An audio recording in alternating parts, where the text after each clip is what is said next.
ఏరా మతం మారాలంటున్నావంట? నేను ఎన్ని పూజలు చేసినా ఒక్క కష్టం కూడా పోగొట్టలేదు ఆ దేవుడు. నన్నే ఎందుకు ఇంత కష్టపెట్టాలి, నన్నే ఎందుకు పరీక్షించాలి? మతం మారితే నీ కష్టాలు పోవురా. నీ జీవితం నువ్వు చేసిన కర్మలపైనే ఆధారపడి ఉంటుంది.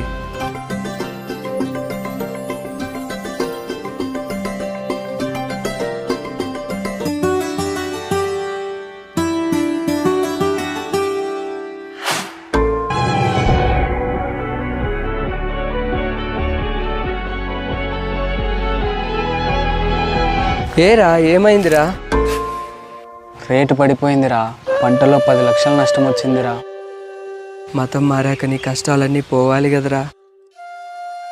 నన్ను నేను ఆ దేవుడికి విశ్వాసి అని నిరూపించుకునే వరకు నన్ను పరీక్షిస్తూనే ఉంటాడు, కష్టాల పాలు చేస్తూనే ఉంటాడు.